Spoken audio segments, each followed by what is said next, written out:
Hello and welcome back to the Irish Tennis Updates podcast. My name is Adam, your host. This episode is my latest update episode with Mark Finnegan. We chat about the latest results of all the Irish tennis players in the US college tennis system.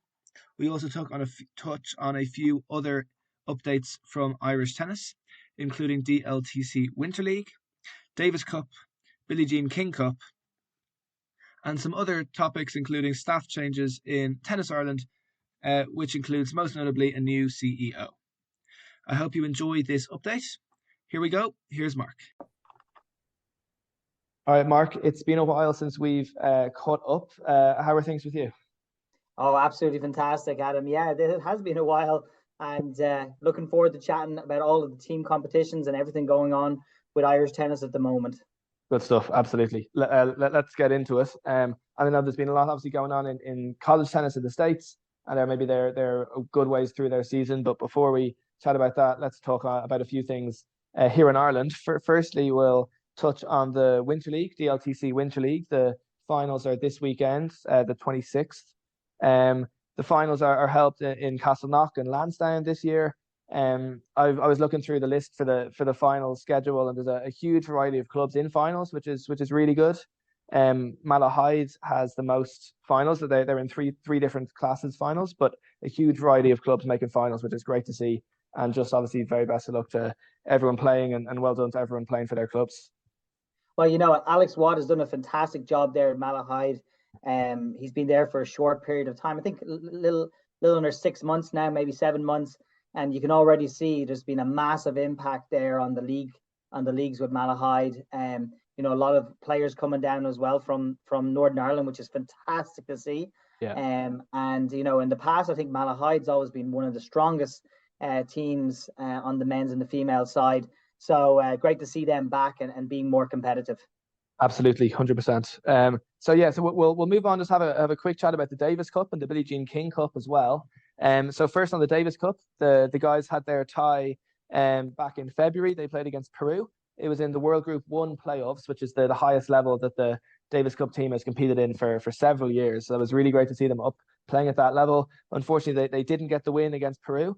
And the team that was playing was Simon Carr, Oscar O'Husheen, Jack Malloy, and Michael Agui. So both Jack and Michael were making their playing debuts for Ireland. So it's great to see those guys coming through. And then just looking ahead for the next tie, the next tie will be in World Group 2. They are playing El Salvador. Once again, that's away, and that's coming up later in the year in September. So the match away, obviously still haven't had a home tie, which I was, maybe fingers crossed that we'd get a home tie this year, but it wasn't to be this year. But obviously we'll keep an eye out over the next in a few months' time for that tie. But it was a tough match against Peru, but good to see the guys playing at that level this year. Well, Adam, it's again that's the highest level I think we've been in Davis Cup. I think they said in 40 years or something like that. Yeah. So fantastic to be able to be playing at that level. Yes, you're right. I mean, golly, we'd just absolutely love a home tie, wouldn't we? Exactly. What a great way to rally people back. We haven't had it since COVID. So fingers crossed. Potentially, there's one in the near future, so we can really celebrate Irish tennis. It's a great occasion. Yeah, no, absolutely. And obviously now that they're playing the level where they're playing the proper home away ties, that's more realistic. And a few years ago when they were playing the groups, that's probably less likely. And maybe just to look onto the Billie Jean King Cup, that's the stage that the ladies are playing at this year. It's the World or the Europe Africa Group 2. So that'll be group matches going into playoffs. That's taking place in Portugal from the 10th to 15th of April. So coming up pretty soon. I saw that the team they played the Group 3 last year and got promoted this year based on their ranking. So a step up in quality for the team this year. And actually, I was looking through some of the teams that they'll be playing against. I saw Maria Sakkari, Kanepi, and Kontaveit all playing for their countries, Greece and Estonia. So some high quality opposition. And then the team for the Irish team is going to be Celine Simonyu, Sinead Lowen, Ruth Kopas, Cara Courtney, and Aisling O'Connor. So well done to everyone picked for the team there, and I can't wait to follow the progress in only about two or 3 weeks' time. So it'll be a good event. I mean, what an incredible experience would be if we got a chance to match up against one of those players, you know. Absolutely. And so yeah, no, it's gonna be a big step up for the girls in that group, and a lot of good quality there. So fingers crossed that they represent the country well, and I know John will have them very well prepared as always. Absolutely. So yeah, so listen, I think having talked about that, let's move on and have a look at some of the college tennis results in the US. Do you have any updates for us there? Yeah, absolutely. So let's guess we'll start with the girls. And you know, as before, we always seem to start with the Olida twins, who, crazy enough, are now actually in their junior year, so they're coming to the end of it. Remember, your junior year will be your third year of college in America. Your senior year will be your final year. You get 4 years to be able to compete. So the twins have actually moved nicely up the lineup now. Their team is actually 8-6 overall. Their team has continuously improved each year that they've been there. But now it's great to see Lola playing at number 2 singles and number 1 doubles, and playing number 3 singles is Saul. So the girls are now at the top of the lineup, where they actually started more closer to the bottom of the lineup when they first got there. Zara Ryan is currently now a grad student. So, for example, is in the system. Everyone, because of COVID, and this is the final year of it, will get an extra year of eligibility. So she's actually in her 5th year of eligibility, and she's doing a graduate degree. Her team is 7-7 overall. It does not seem like she's actually competed a whole lot, but if she has, it's been more at the bottom of the lineup. So she's coming up in her last month and a half of competing. Shauna Heffernan in Boise State seems to be having one of her very, very productive seasons in singles. Normally, she's been a solid player for us in dubs, as well as in Billie Jean Cup. But she's been playing singles lineup 3-6 in the lineup, and then in doubles she's been playing mostly at the 2 spot. Her record in doubles, as always, is 9-3, is very good and very strong. Team is currently 7-4, and they're moving in a very positive direction. Shauna Casey, still another same situation, where she's I think going into her 5th year now, and she is the captain of the team, but she has not been contributing to the lineup at the moment. A nice surprise there has been Breda Brennan. Breda has moved up to the 2 spot for Wofford, which is fantastic from her. She was playing 5-6 more last year, and she has got a winning record at 7-6, 7-2 in doubles, and the team are an impressive 10-5. So Breda is obviously playing some good tennis and doing some great things. Another girl playing at the top of the lineup and doing some good things, Sarah O'Connor. Their team's coming off a good win over the number 64 ranked team in the country. The team is currently 7-2, and she's actually in the top spot in the singles lineup. So well done, Sarah. Keep up the great work. Cara Courtney, I know she had a really tough time with her injuries. You just heard her, being obviously announced to be part of the Billie Jean Cup team. So she's playing 3-5 in the lineup. The team is currently 6-5 at the University of San Francisco, and they're always very competitive. Georgia Drummy, again, another girl in doing a graduate degree in her final 5th year. Team is 15-2 at Duke. Always a good record, always one of the top teams in the country. But she's currently actually playing in the middle of the lineup. Then we've got Emily O'Donovan. Emily is playing at Seton Hall in the Northeast. Emily has been consistently in the lineup there at 4-6 in the lineup, 2 and 3 doubles. Team is currently 5-9, struggling a little bit. However, it's great to see Emily holding down her position in the lineup. Ellie Murphy for App State, one of the 2 Irish at App State at the moment. Team is 5-5. It seems like the team have made a huge jump up in level this year. Ellie was in the middle of the lineup. Now looks like she's playing more towards the end of the lineup, and has been winning a decent amount. The other person in Appalachian State is Owen Rambovy. She did start off playing, but looks like she has a stress fracture, so she's been out for a little bit while, nursing that injury. So fingers crossed that she can recover soon. Ciara O'Toole, one of the better records here for Sacred Heart, 7-1 in singles right now at the moment, in the middle of the lineup, and the team is 9-3, so they're having a very, very good year. Olivia Moriarty for Brown, their team is having one of their best, strongest years in a long time. I do not see her too much in the lineup. However, the team is 11-4, and in a very, very difficult Ivy League, that the teams are very competitive. So well done. Keena Walsh for the University of South Florida, freshman year, has done a very good job, played a ton of tennis, 16 and 12 in her singles record.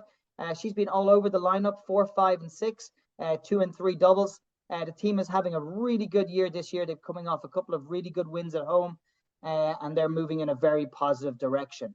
So that's right now at the moment. There's some of the Division 1 girls. In some of the Division 2 NAI girls, we've got Amber Young. It looks like she had a transfer and she's now playing at Arkansas Tech. Not playing much in the singles lineup there at Arkansas Tech, but ultimately the team is 5 and 9 record.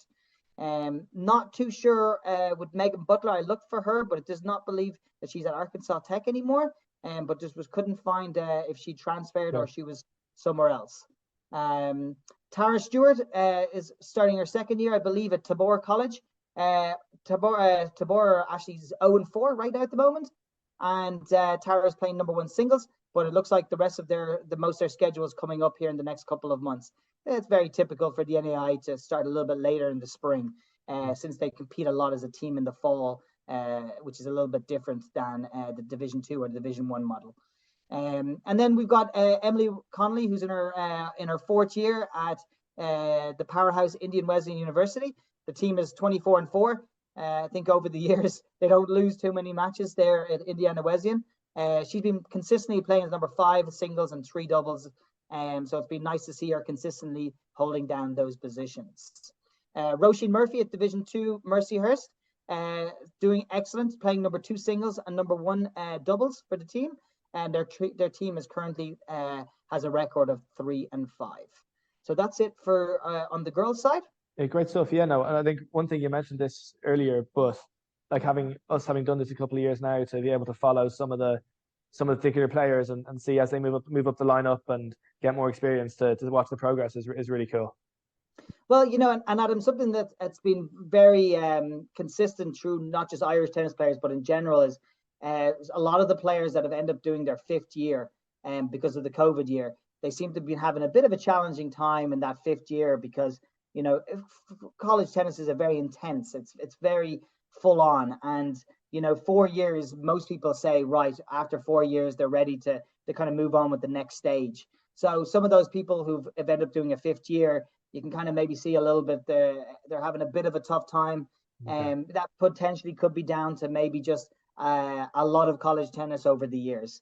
But it is amazing opportunity because, those players in their 5th years are obviously getting access to be able to get a graduate degree instead of just getting an undergraduate degree. So it's very advantageous. Absolutely. Good stuff. And do you have a few updates on some of the guys playing as well? Absolutely, yes. So, and we start with Thomas Brennan at the top there at Butler. Butler, he's consistently always been one of their best players. He's been at the top spot. He's 10 and 5 on record. And basically, he got his first call up to the Davis Cup team. I know he wasn't able to make it. However, he was called up. So congratulations to him. And then we've got Sean Keane. Sean Keane did a transfer, and he's at now a Division 3 school called North Carolina Wesleyan. Excellent level of tennis, where Sean has held down the number 2 position in the lineup. He's actually player of the week in their conference 3 weeks in a row, which is pretty impressive. Wow. The idea of where his level of school is, they're a top 10 Division 3 school. A top 10 Division 3 school would be very comparable to the level of a Division 1 school, ranked maybe between around say 60 and 100 in the rankings. So the level of Division 3 tennis is very, very high. Some people think Division 3 is like the Premiership, Championship, and League 1 in soccer, but it's not. It's Division 3 just means that they operate with a different model on how they deal with scholarship. Okay. A lot of these Division 3 teams can be very, very good because they have excellent facilities, great education, so they attract a lot of the best Americans actually to their rosters. So it's a little bit of a background there because we haven't had too many Irish athletes. Matthew Saunders seems to be doing fantastic. I know he had a tough time previously with injuries, but his record is 9 and 1 in singles right now. The team are 10 and 1 at Tiffin University. Mark Griffin now for the 2nd year in a row at Marion University has been holding down the top spot. They are an NAIA school. Their team is currently ranked has a team record of 17 and 4. He's 10-6 at the top spot. So excellent job from him to be able to be playing at the top spot 2 years in a row. I know I got to see him compete a little bit over the Christmas break. Almost took down Amar in there. I think it was the quarterfinals. Really close match. So he's playing some good tennis. We've got Keane McDonald also playing some fantastic tennis. In the past, we've mentioned Keane a lot about being player of the week. He just wins a lot, to be fair. Keane is currently number 6 and number 2 in their singles lineup. The team is 15-4 record, and North Dakota have really just done a really good job of just moving their program forward at a very gradual progression. So he'll be graduating this year, so he'll have an extra year if he wants to do that 5th year. Moritz Stenzer, who we've mentioned a lot, obviously German-Irish, but spent a lot of his Irish tennis career here in Ireland, playing at Rollins College in Orlando. 6-3 singles record, 3-1 doubles record. Team is 12-2. That's the best in a very long time. They play a very competitive schedule, so they're looking like they're going to be entering into the top 10, top 15 Division 2 rankings here. So their team is moving forward very, very well with new leadership. And then we've also got Carl Butler. It's great to see Carl at Gardner Webb Division 1 school in North Carolina. In the past, Carl had a tough time breaking into the singles and doubles lineup, but now he is an absolute stud at number 3 doubles for them.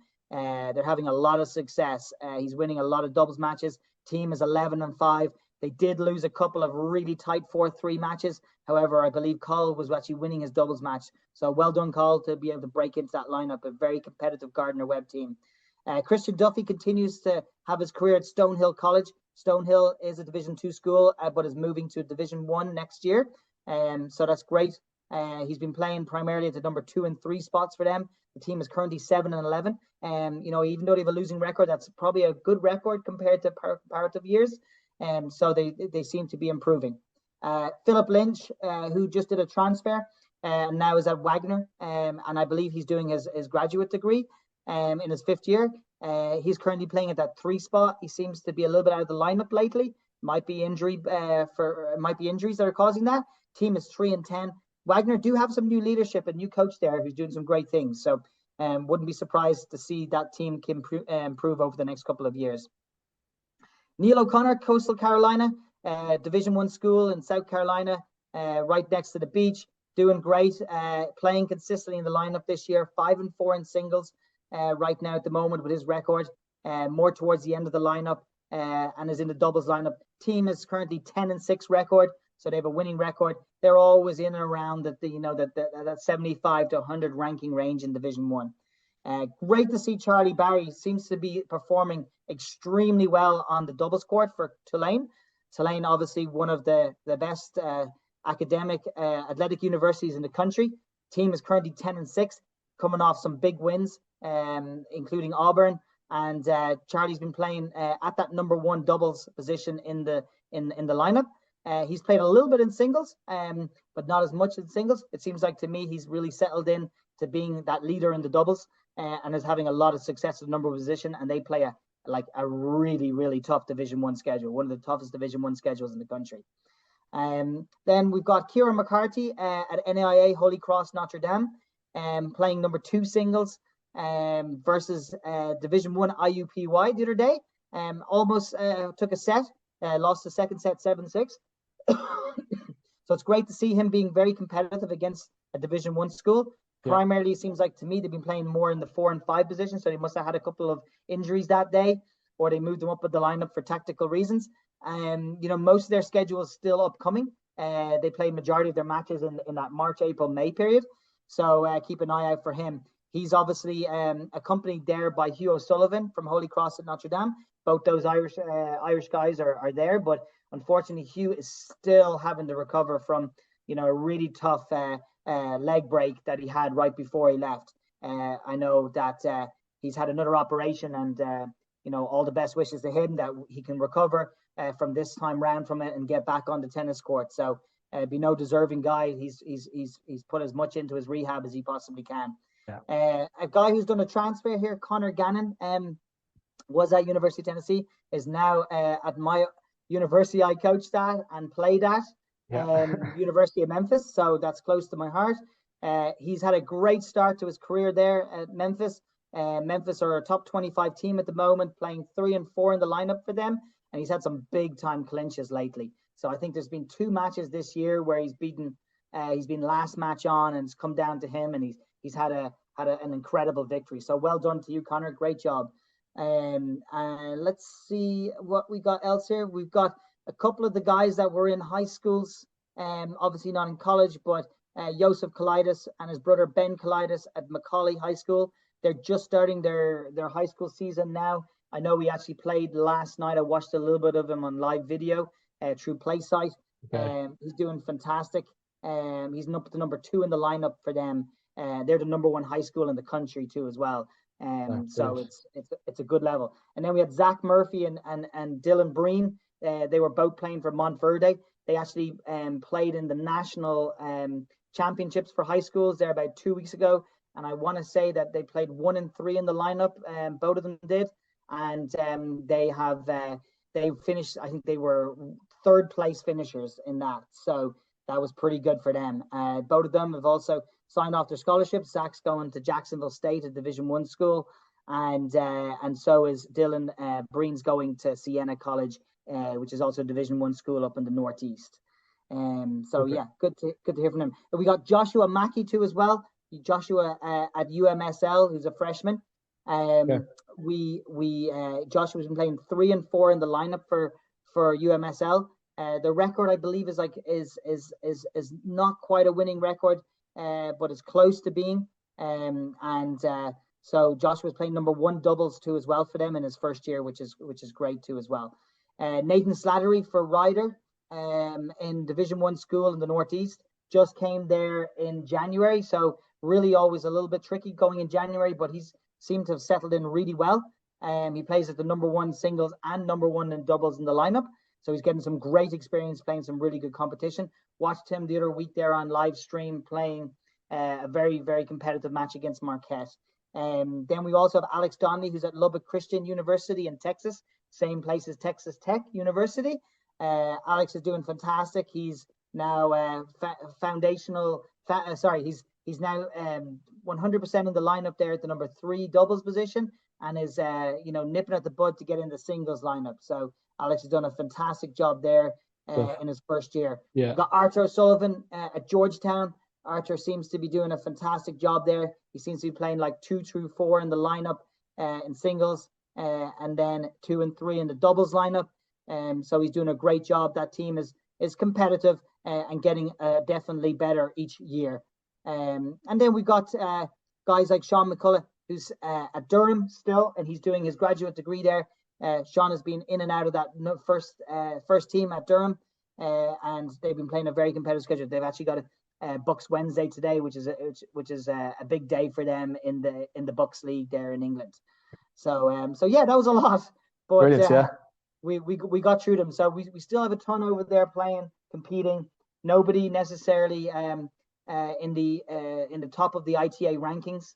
However, we know how tough it is to get into those rankings. But fingers crossed in the coming years, we've got a couple of breakthrough college players coming into that Davis Cup and Billie Jean Cup.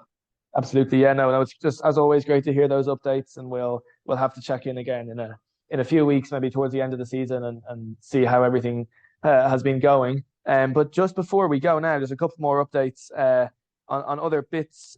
Firstly, I'll just mention some of the players who are playing some pro tournaments at the moment. So Celine Simoniou has had a really good few weeks. She's been qualifying for a few futures events in Turkey and reached 1 quarterfinal the other week. So really making a really good start in some futures events for her. Oscar O'Hushin and Simon Carr also playing some futures recently. Oscar reached a quarterfinal last week, which was brilliant. Simon is kind of coming back from injury. Also, he played in the qualifying event for Dubai ATP 500, which I know he's done before, and good matches there. And now playing futures again last week. And then finally, there's Carola Bejonaru, who recently won a futures event in Egypt last month. So she's having a good run of form at the moment and really climbing the rankings. So just it's worth mentioning those players. And also, I'll really quickly mention the ITF World Tennis Masters event, which is going on at the moment in Turkey. So that is age groups over 30s, 35s, and so on, for men and women. And I know that some of the teams are having really good results there. So well done to everyone who's representing Ireland, and best of luck for the rest of the competition out there. So well, Adam, a big shout out there too as well. We've been getting some great updates there on Instagram from Paul Fitzgerald. He's done a fantastic job of being able to give us the insights to that competition. And I know they've had 4 grueling days, and well done to all of those guys. As an oldie myself, I know it takes a lot of sacrifice to make sure that you can represent your country and be in shape to be able to go over there and compete. So well done to all of those players, because you have to love the game of tennis to be still doing this at their age. And so well done, guys. Oh, 100%. It's great to see those guys competing so well. And a couple of just quick updates on kind of within Tennis Ireland. So firstly, recently there's announced a new CEO. So Kevin Quinn, who was working in Leinster Tennis before this, is I think very soon taking over the CEO position. So well done to him on the role, and very best of luck, and all the best as he takes on the role and gets started. Well, and look, it was great. John Foley did Trojan work in there, and for the last, it was probably longer than he probably was expecting to be in there. But I had a chance to meet John, and he really was doing what in the best interest of what was for Irish tennis. And it seems like to me he's made a fantastic hire with Kevin Quinn. I mean, it's just, what we need in Irish tennis, obviously being in the commercial and marketing sector, and how successful Leinster Rugby have been at doing that.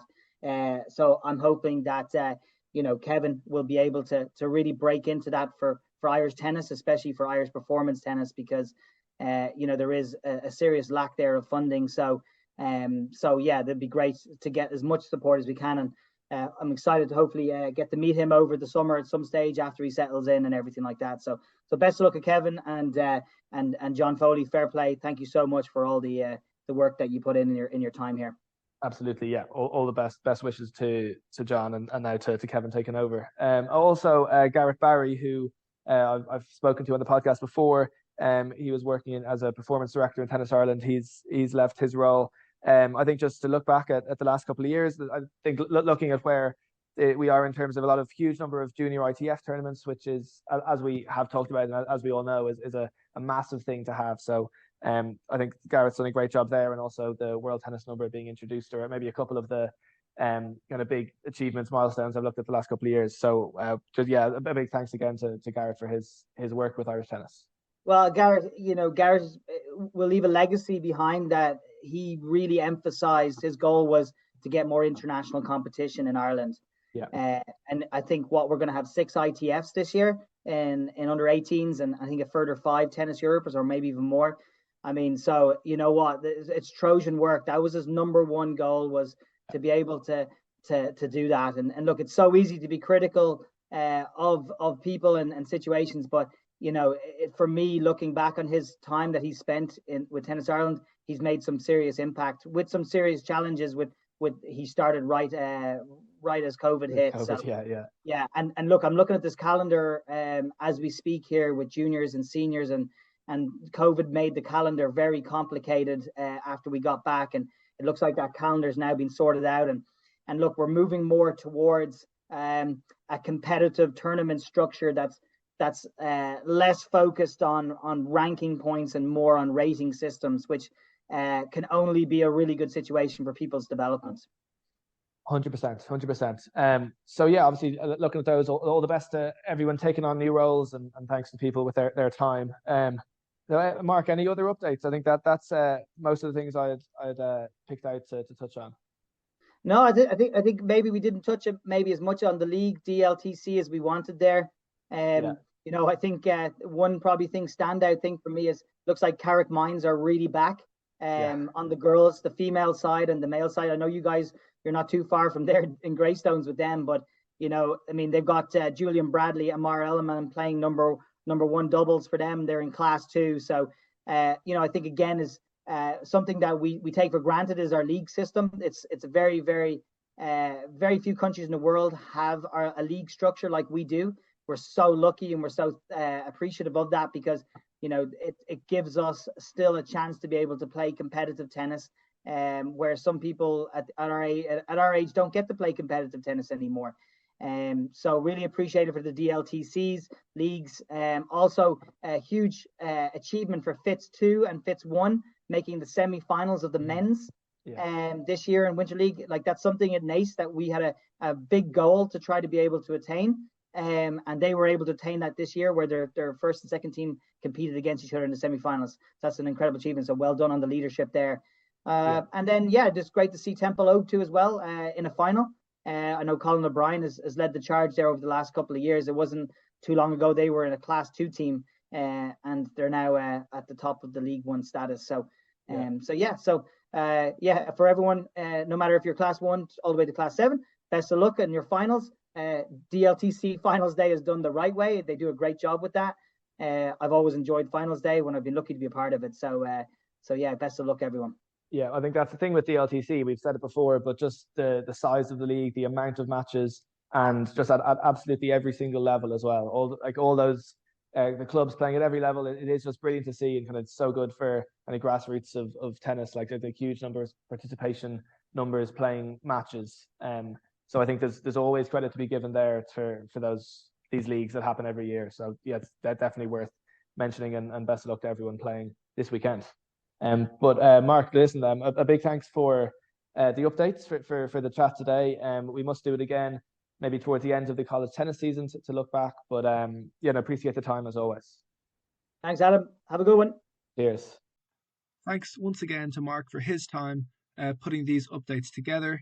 I hope you enjoyed the update and learned a bit. Very best of luck to everyone playing in the Winter League finals. Also to the Billie Jean King Cup team in a couple of weeks' time. If you found this episode interesting, please do share it around to anyone else that you think might enjoy it. Until next time, I've been Adam, and goodbye.